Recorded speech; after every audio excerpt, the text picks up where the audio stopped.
Hello and welcome back to Ken's Cardboard. Hope you all had a great weekend. I had a great time this weekend myself. Got to go to the Rockies game with my company on Friday. I was hoping to catch Mike Trout's 400 home run, but he didn't end up hitting that home run until Saturday.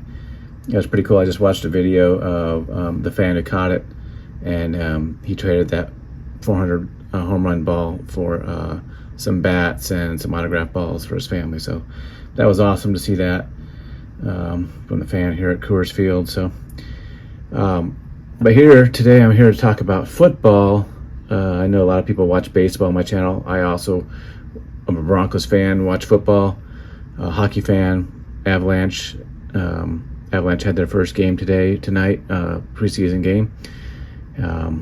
Broncos played their third game, ended up losing on the end of the game with a field goal 2 weeks in a row. So they got to learn how to close out the fourth quarter.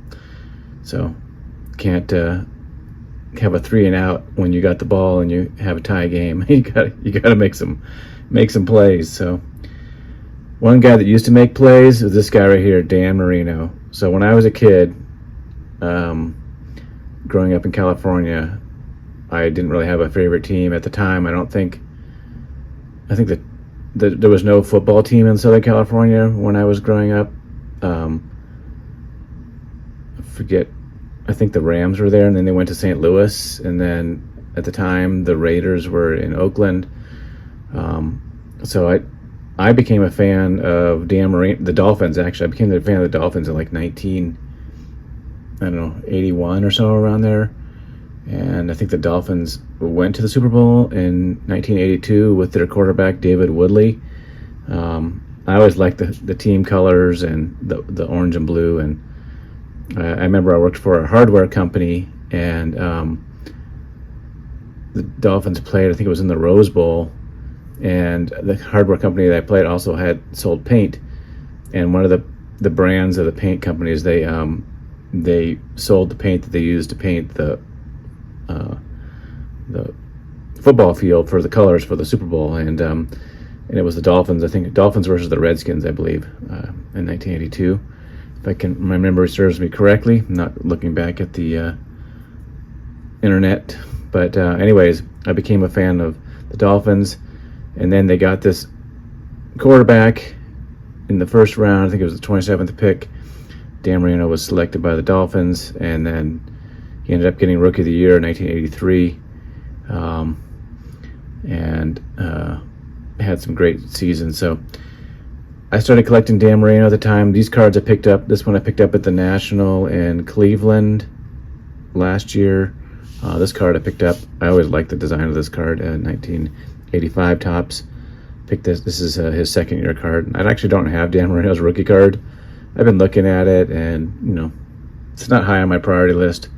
On getting Marino cards. I'm more into more modern cards, or cards from the 90s of Marino. So anyways, picked up that one at a local card show here in Denver, and just been collecting his cards for a while. And then when I stopped collecting in 1991, and I kind of moved to Colorado at that point in 93, and so I didn't really collect football until the late 90s when I became a Broncos fan. Marino was pretty much retired mostly by then, and the Broncos were starting to have good teams and go to the Super Bowl, so I became a Broncos fan at that time. Was never really a fan of John Elway, but was a fan of Marino, who both Elway and Marino have rookie cards at the same season in 1984.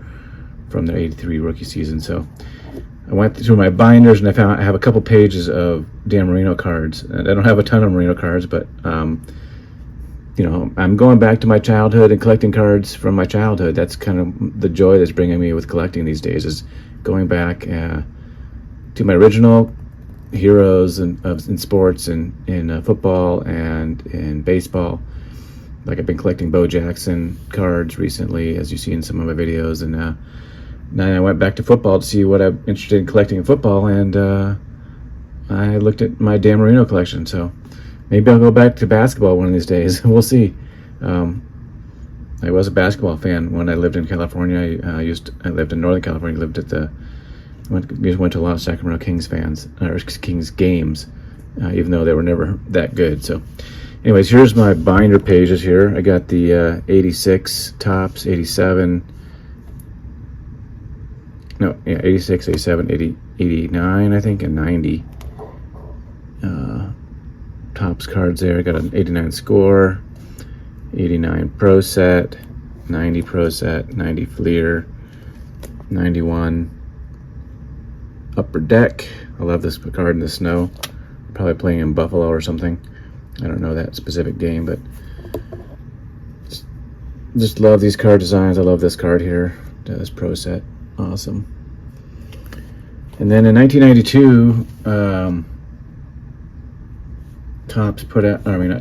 Upper Deck put out the Football Hero set of Dan Marino, and by this time he'd been in the NFL for 9 years, and I think at one time he held like 22 records in the NFL. In 1984, he had 5,000 passing yards. I think he still had 48 touchdowns. Both of those were records at the time.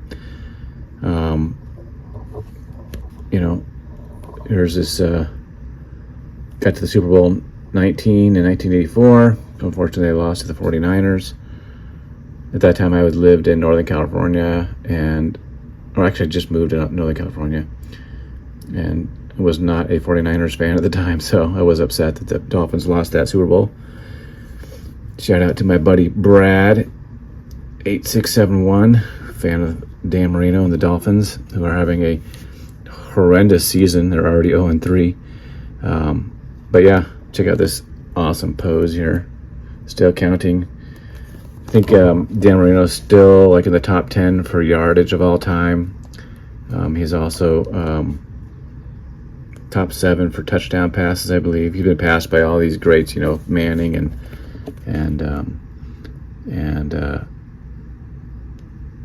Favre and Tom Brady, of course. Patrick Mahomes is catching him on a lot of things. So this card came. We're searching for the autographed version of this. So as you open the packs, you're hoping to get the autographed version. So one of the first pack pulled cards with autographs on it was in football was this 1992 Upper Deck set, and I think I probably opened at least 2 boxes of this product back then in 1992, and never got I got the full set of these, but not the autographed version. So recently I've been going back and I picked up a few cards here. Been looking at a lot of the shiny cards of Marino, and so picked up this 1995 Topps Finest. So this is a real beauty here. Like the kind of like an ocean wave in the background. Fits really good for the Dolphins. Just pretty cool card. I think I paid like $40 for this card, so I like the back too. The backs look cool. The purple and the orange is. Look at Marino's got a mustache. I haven't seen very many pictures with him with a mustache. But just like this design. Move this one out of here. Put this back in this way. See if we can get a little shining action on that one. Also picked up an early relic. This is from Fleer Showcase. Patchwork. Again, I think this is about $30 or something like that. 28. It's got a nice old school jersey swatch there. Not a multicolor or anything, but an authentic NFL game worn jersey. This is from 2001 Fleer. I don't know this. I think he had been retired by then. Had to double check that. If this I can't remember his last year in the NFL, but this is really cool. Just thought I'd pick that one up. Old school design. Love the design of that one. But I finally picked up an autograph version of that card. So this, I believe you got like something in the packs, and then you sent it in, and they sent you a certificate with the autograph on it. And these were out of 2,800.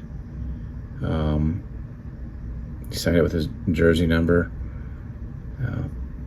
So finally added one of these. I've been looking for one of these probably for like, I don't know, maybe a year. Keep watching them, waiting for them to come to auction. And finally someone posted this on there, including with the certificate, and made an offer, and he accepted it. I think I paid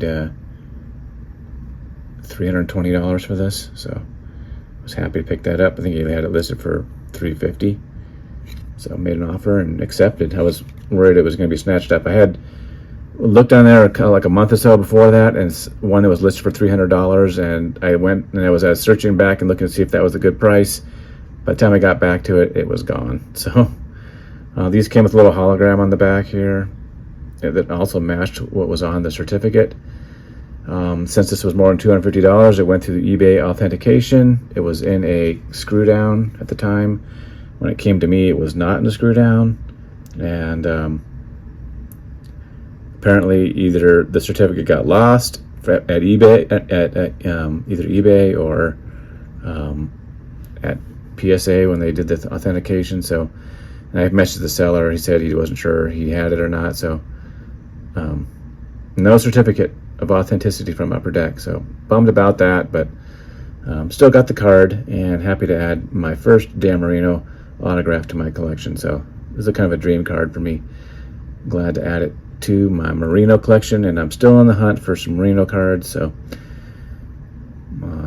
more will be showing up here in the near future. Haven't purchased them yet, but they're in my watch list. So thanks for watching, everybody. Hope you have a great week, and peace